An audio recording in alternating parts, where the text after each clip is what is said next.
নমস্কার সবাইকে। আজকে চলে এসেছি আবার একটি নতুন ভিডিও নিয়ে। আজকে চলে এসেছি ৬ কিলো মুরগির মাংস কিভাবে বানাবো সেটা নিয়ে। না, এটা ভাববেন না আমি এই ওয়েট কম করতে, করতে ৬ কিলো মাংস একা খাবো। মাংস বলতে মুরগির মাংসটা কিন্তু আ ডায়েটে অল্প খাওয়া চলে। কিন্তু যতটা পারবেন স্যুপ বা হালকা করে খেতে পারেন। কিন্তু রিচ বা অতিরিক্ত আলু মসলা দিয়ে নয়। তো দেখুন আজকে চলে এসেছি। আজকে আমাদের দোকানে ছিল অক্ষয় তৃতীয়া। অক্ষয় তৃতীয়ার পুজোতে তো আমাদের অনেক গেস্ট আসে দোকানে। তো সেইজন্য আজকে আ বাবা মানে আমার শ্বশুরমশাই বলেছিলেন যে ৬ কিলো মাংস রান্না করে দিতে হবে। তো কোনো প্রবলেম নেই। আমি চলে এসেছি আজকে তাই। আ আগের বছরও করেছিলাম। আগের বছর ৭ কিলো মাংস করেছিলাম। কিন্তু এবছর ৬ কিলো। যেহেতু বৃষ্টি বাদলার দিনে সবাই এসে পৌঁছয় না, তো একটু কম করে করলাম। এবছর কম করে করা উচিত মনে হলো। তো দেখুন তারপরে আমি এখানে গরমের মধ্যে একটু বৃষ্টি হয়েছে কিন্তু কেন জানি না গরম কমছে না। তো আপনারা ওখানে কেমন ফিল করছেন জানাবেন কমেন্ট বক্সে।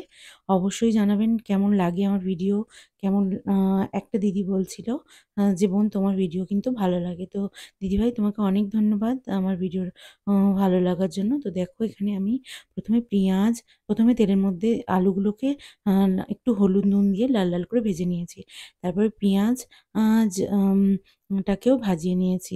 তার আগে আমি তেলের মধ্যে দিয়ে দিয়েছিলাম একটু গোটা গরম মসলা আর ২ টো শুকনো লঙ্কা, ১ টা তেজপাতা।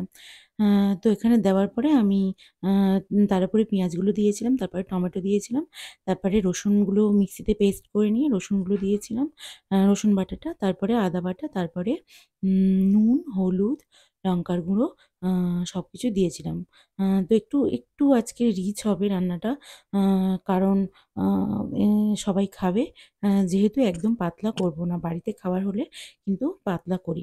আ তো দেখুন এখানে আমি ১ম এ মাংসগুলোকে দিয়ে নিচ্ছি। তো আ অনেকেই বলবেন যে, "এতটা মাংস করছেন তাহলে তুমি আ নিচে যে ওভেন হয় ওতে কেন করছো না?"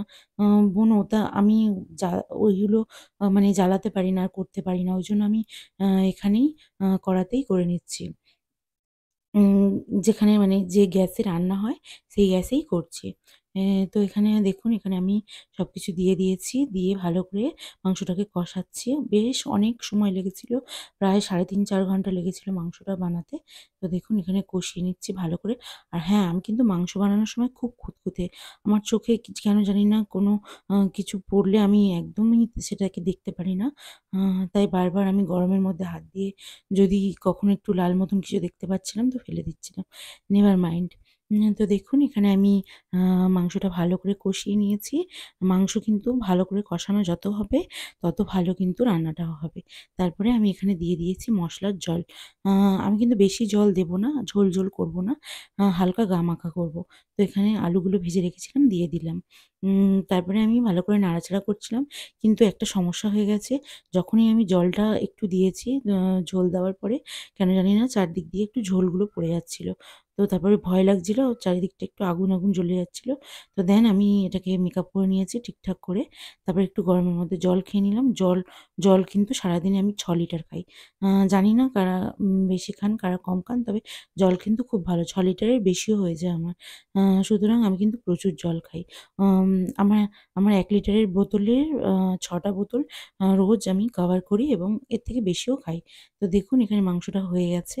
উম আরেকটু বাকি আছে।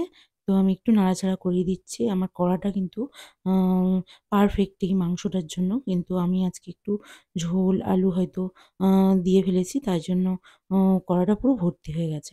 তো কমপ্লিট আজকের আমার রা ৬ কিলো মাংসের তরকারি। তো আজকের ভিডিওটা এই পর্যন্ত। টিফিন বক্সে দিয়ে দিচ্ছি। নিয়ে যাওয়ার জন্য টাটা।